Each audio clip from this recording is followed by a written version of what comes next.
Hi, welcome back to Millennium Workshop. My name's Rex, and today I'm going to take you on the adventure of making your very own lightsaber. This is my first one, and there's going to be a huge surprise in this video, so you're going to definitely want to see it. So sit back, relax, and let's do this.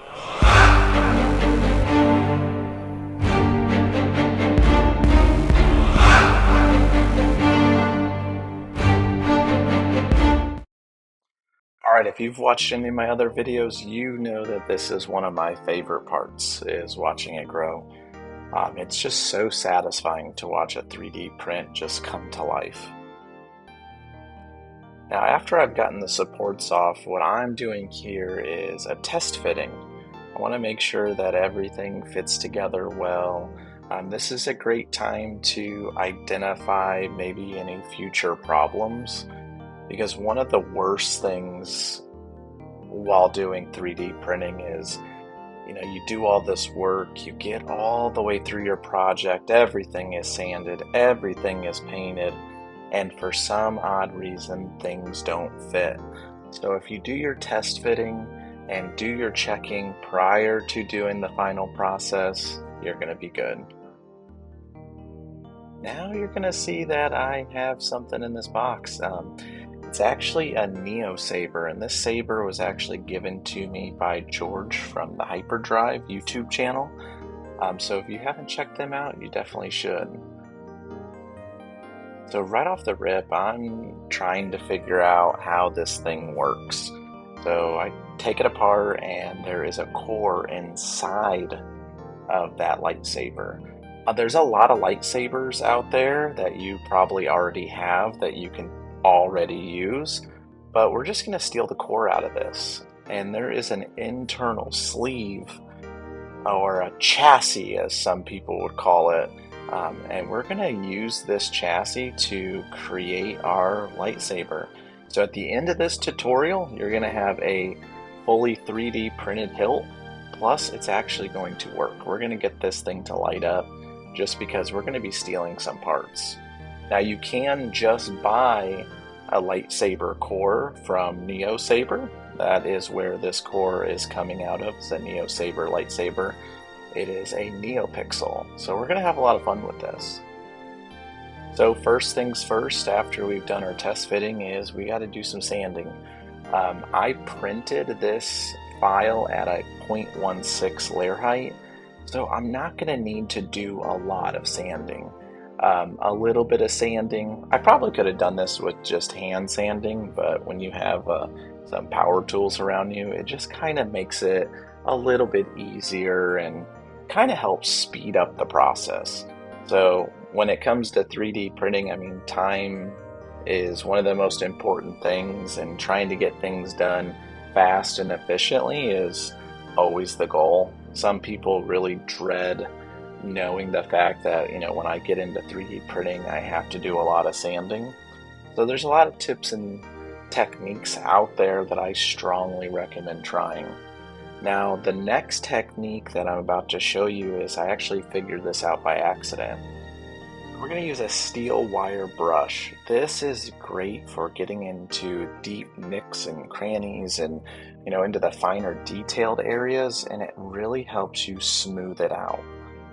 By doing that, it's just going to help make the process go faster. And then once you get it to a smoothness that you want, it's time to get into our filler sandable primer. This is just going to help really get through, a nice smooth layer and then move into wet sanding. I'm using 600 grit sandpaper here, so I jump from, hardcore sanding at 200 grit, and then jumping straight into a 600 grit after I get my filler primer on. It's a 1-2 step. After this, I didn't have to do any other sanding. It was very smooth, and I was super satisfied with how it turned out. Now, it's okay if it's not perfectly smooth. This lightsaber at the end of this build is going to be dirty and kind of beat up, so it's okay. When you're making stuff like this, it's okay to, proceed if there's some flaws, because when it comes to Star Wars is dirty and beat up, and it's okay. So you notice here that I am actually taping off some sections. So what I was wanting to do with this lightsaber is, if I was kind of thinking of it as, if this was my personal lightsaber, how would I want it to feel? How would I want it to, function? And I was thinking, if it's just metal, metal can be slippery. So I wanted to create a good texture on it. So we're getting it taped up. We're putting tape down in spots that we don't want to add texture. And when we go to remove the tape, it's literally going to cut right through the texturing that we lay down. It's going to be an easier way to separate the smooth and the textured areas. So take your time on this process. It's not going to be too stressful. And I bet all of you can guess what type of texturing we're going to be doing. You are correct. We're going to be using truck bed liner. Now, I'm not going to be going too heavy on this because I don't want it to smooth out. I'm going to just kind of be misting the project.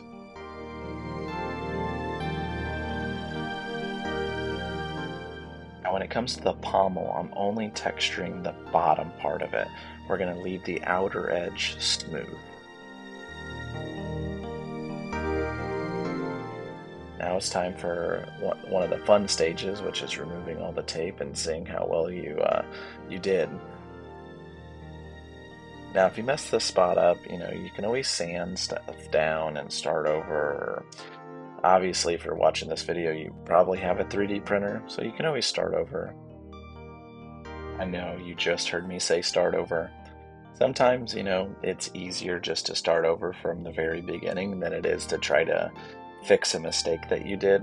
I do that personally all the time, so it's okay.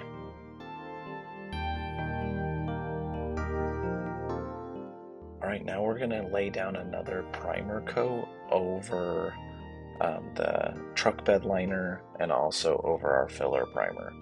I really like to use just a flat black primer to kind of seal in the truck bed liner. Sometimes you can have some weird reactions with different types of paint on top of the truck bed liner, but I have found that just a basic black primer, there's no reactions. Now we're going to be using an oil rubbed bronze. It's a metallic tone because on the stranger's hilt, I don't think it's black. So we want to get kind of close to black, but not quite black. And I feel like this color really makes it stand out. And once we do our weathering and add some of our silver that we're going to be doing, I think it's really going to tie it together. Now it's time for assembly. Now you're going to notice that the button is not the same color as everything else. I did not film this part, I do apologize, but I used a Rust-Oleum aluminum. Now it's time to glue the pommel base to the actual housing unit for the bottom of the lightsaber.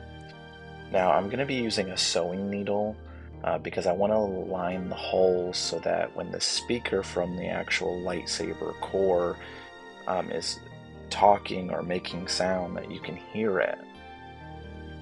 Now the top portions, the longer pieces are going to be angled toward each other, and that's going to be at the very top. At first I really thought it was the taller pieces were in the back, but they're actually going to be on top. So don't glue that wrong. Put those on the front.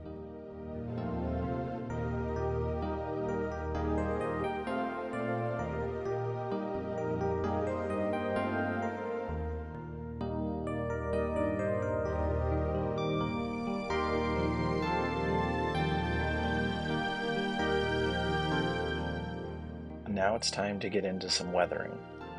I like to use oil paints for weathering. I feel like it brings a good dirty feel to it, and using a lamp black on top of that aluminum really brings and gives a nice metal tone to it, makes it more believable that it's actually metal. And then I'm going to be using an activator that speeds up the process of the oil paint for drying. Now you don't have to use this. This is actually my first time using it, and it worked really well. I'm going to be going in with different shades of browns and blacks, and I'm trying to get kind of just a nice grungy mud tone. There's no perfect, combination of how to do this. It's just kind of do what you think would be best, because mainly you're going to be wiping this off anyway, so just to kind of give it some dirt and just have fun with this part, because weathering is what truly brings a prop or something that you're making for Star Wars or Marvel or anything really to life.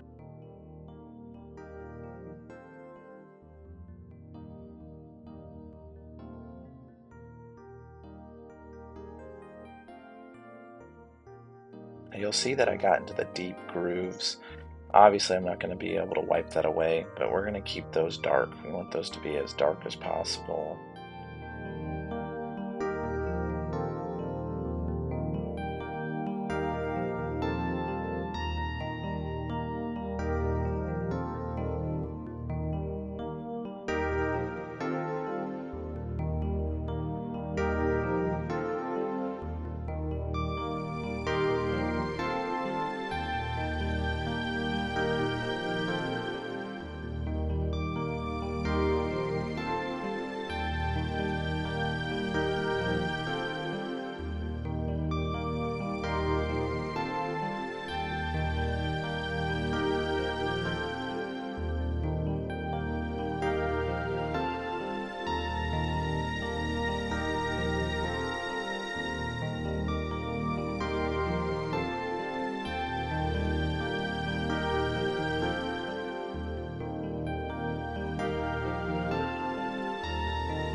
Now, once you have the dirt everywhere that you want, I would recommend letting the oil paint dry before you move on to adding any silvers or any other tones.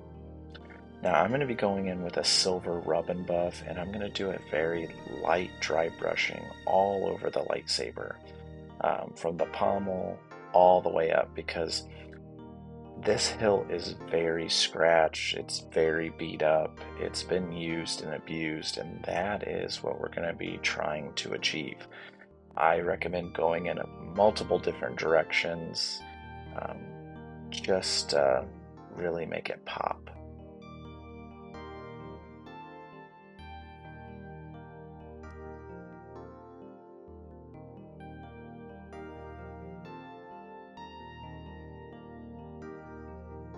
And when you're using a silver rub and buff or different types of metallic paints, this is where I feel like it really truly starts to come to life. Like, this is real metal.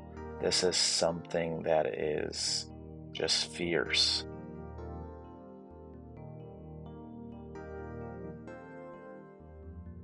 And if you feel like I went a little too heavy in some spots, you can go right back into your oil paints and dirty it back up, let it dry, and then apply the rub and buff again.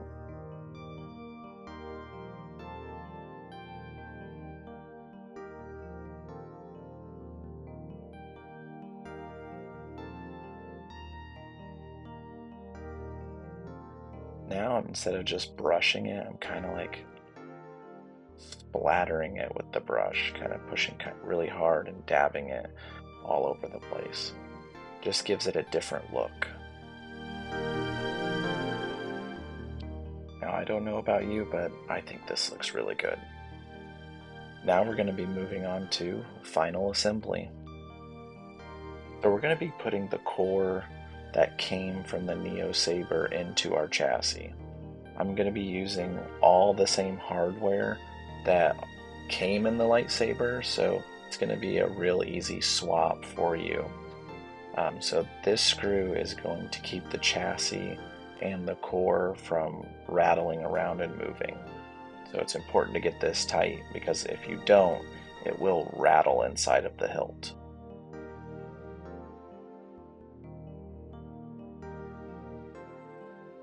And now it's just literally the easiest install. This slides in, should be a snug fit. And then what's really going to keep that from moving is going to be our button system. So we're extending the button. There's going to be a little extension and a knob. I glued those together, and then I put the housing unit over it. Now, the original screw that comes with the Neo Saber you can use. I went and got a different one from the hardware store. It's an M4 by 11, and I just wanted a black screw for the top. I thought it looked better. I did a little bit of rub and buff on it just to age it up, and that's what really sealed the deal on this.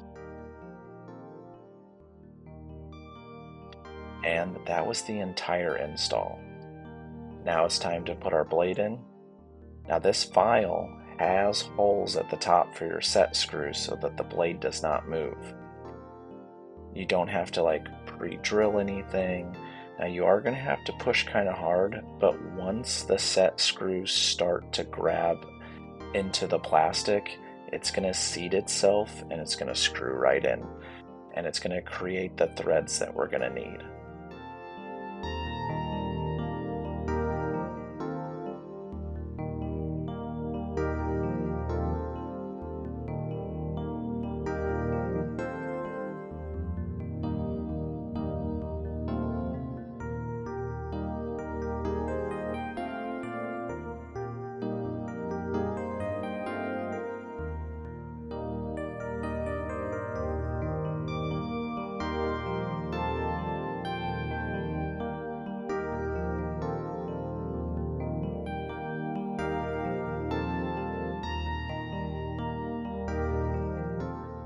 Now you're all done. You have your very own lightsaber. So now it's time to test it.